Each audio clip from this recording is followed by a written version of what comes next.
Joining me is Adam Giles, the former Chief Minister of the Northern Territory, now Chief Executive Gina Rinehart's two key farming businesses, Hancock Agriculture and the legendary S. Kidman & Co. Adam Giles, thank you so much for joining me. Well, now this latest protest outside Parliament House in Melbourne, there seems to be a real anger growing in the bush at some of the global warming policies that are now hitting them. And this is even before the Albanese government has released its new plans for farmers to slash their emissions. Well, it's interesting to see these protests. It's come out of the blue a little bit. As part of Hancock Agriculture and our partnership with News Corps on the Bush Summit, we've been talking to farmers around regional Australia, most notably last week in Tamworth, Perth yesterday, Port Lincoln today. And one of the things that's coming up, a little bit surprisingly, but faster than expected, is this white-hot anger against wind towers and transmission lines. And it's not just the aesthetical component that people are unhappy with, it's the transmission lines and the wind towers taking away pristine agricultural farming land. It's the environmental impact that it has and all the hazards that it puts into the ground. There's the issues around the recyclable nature and what happens to those wind towers later on.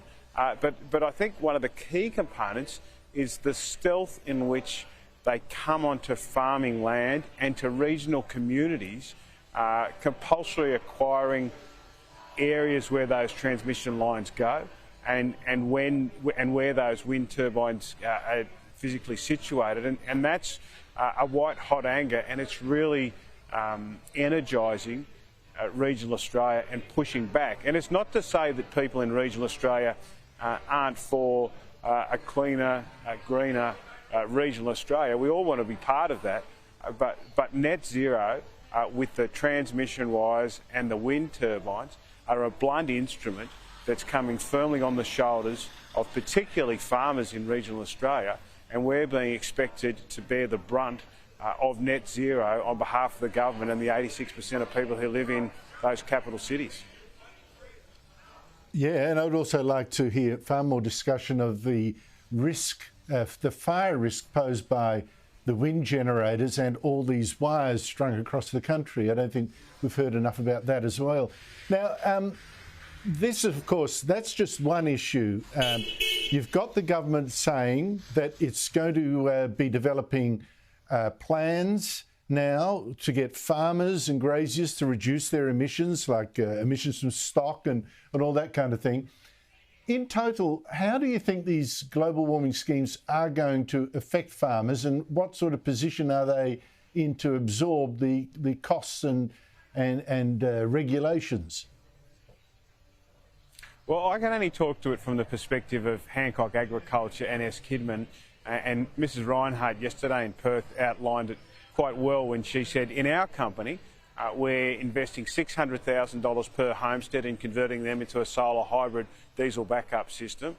We're purchasing electric motorbikes, we're trialling electric cars, we're putting solar bores on every one of our bores, and we're spending a lot of money. But not every farmer in Australia can do that. Not every farmer is backed up by a major mining company with deep pockets. The average farmer in Australia can't afford to put in place the practices of net zero on their own farm. And I heard yesterday in Perth a farmer get up and say that him and his wife and his son on their farm, they feed 5,000 people. But now they're being told, you're not doing enough. You've now got to go and spend $200,000, $300,000, $500,000 to put in net zero practices on your farm. We all want to be part of the solution in supporting this change, but there are elements that are targeting our mass producers of food and fibre and energy in this country that is going to have a detrimental effect and drive people off their properties. And that's why you're seeing protests in places like Melbourne today with the tractors turning up.